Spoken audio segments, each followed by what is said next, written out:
चलिए question number 3 करते हैं हम। CA final SFM portfolio management.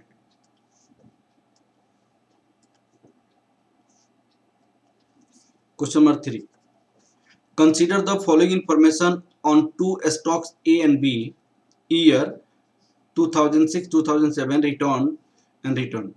तो यहाँ पे टोटल रिटर्न आपकी कितनी है, 26 है, और यहाँ पे टोटल रिटर्न कितनी है, 30 है। तो you are required to determine expected return of the portfolio consisting A and B weights 40% and 60%. That is the weight A 40%, this is 0.40, weight B 60%, that equal to 0.60. तो यहाँ पे put expected return on the portfolio consisting this, expected return के case में यहाँ पे 2 साल की return the है, तो एवरेज रिटर्न हम निकालेंगे और उसके बेसिस पे एक्सपेक्टेड रिटर्न निकाल सकते हैं। तो एवरेज रिटर्न ऑफ ए निकालेंगे, कितना होगा, average return of A 26% divided with in 2 years, that equal to 13%, 1 साल का हो जाएगा। Average return of B 30% divided by 2, that equal to 15% हो जाएगा। अब आपका पोर्टफोलियो रिटर्न निकालेंगे, तो पोर्टफोलियो रिटर्न कितना हो जाएगा, portfolio return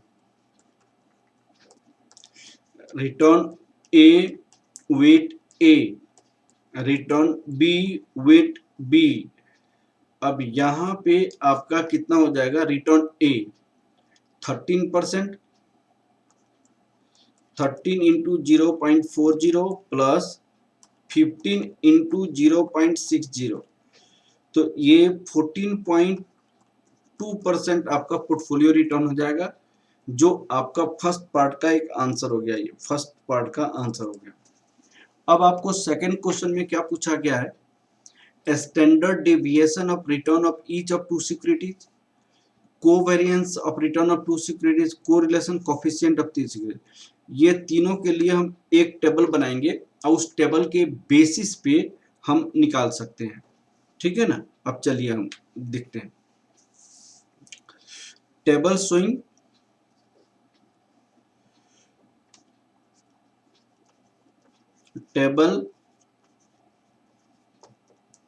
showing data of A and B,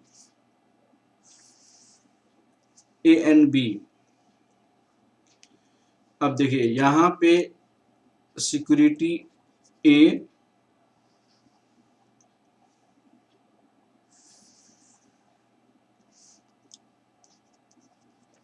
security B, 2 साल की डाटा दिया हुआ है,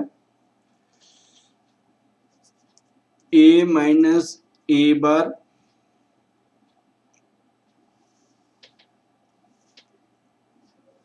B minus B bar,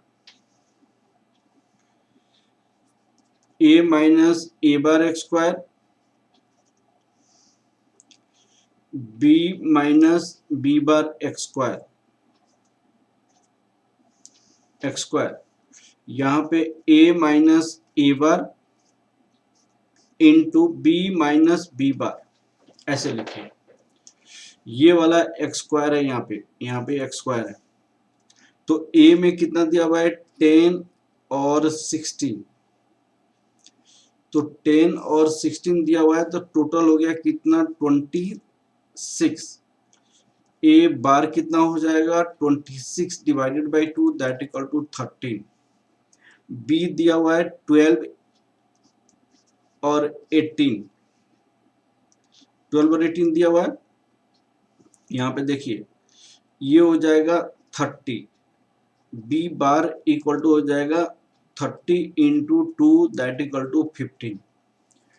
A minus A bar 10 minus 13 minus 3, 16 minus 13 A 3, 12 minus 15 minus 3, 18 minus 15 3, this is a minus a x square 9, a minus a square 9, this is also 9 9, और यहाँ पे 9, यहाँ पे 9, ये 18 हो जाएगा, 18 हो जाएगा, ये आपको 18 हो जाएगा। स्टैंडर्ड डेविएशन ऑफ ए क्या होगा आपको, root under 1/n summation A minus A bar whole square, that equal to root under 1/2 into 18, root under 9 that equal to 3। उसी तरह standard deviation of B,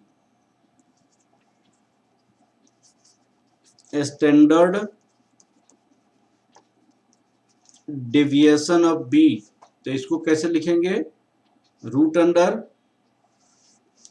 1/n summation B minus B bar whole square, root under 1/2 into 18 that equal to root under 9 that equal to 3। Covariance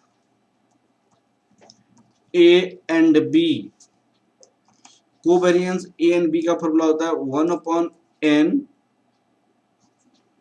1/n summation A minus A bar into B minus B बार।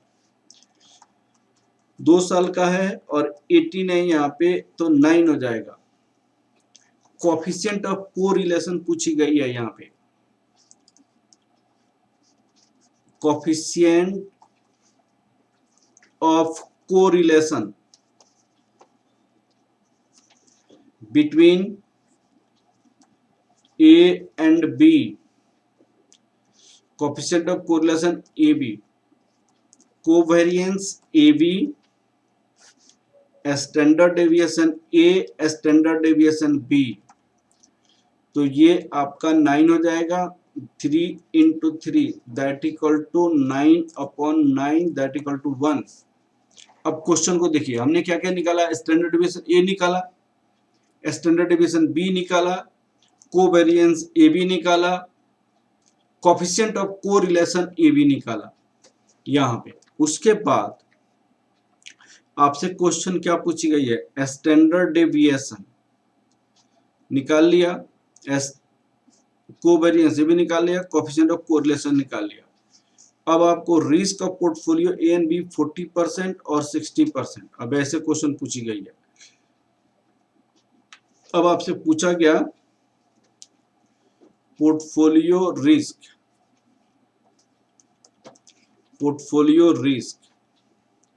अब coefficient of correlation A B आपका 1 है, perfectly positive है, तो perfectly positive के लिए standard deviation A weight A, standard deviation B weight B. Standard deviation ये आपका 3 है, स्टैंडर्ड डेविएशन बी आपके पास 3 है, वेट ए 0.40 है, वेट बी 0.60 है। तो यहाँ पे पोर्टफोलियो रिस्क कितना होगा, portfolio risk 3 into 0.40 plus 3 into 0.60, तो ये 1.2 प्लस 1.8 दैट इक्वल टू 3, ये आपका 3 आंसर हो जाएगा। ठीक है ना बेटा, तो ये सारे आपका निकल गया 3, ये पोर्टफोलियो रिस्क हो गया।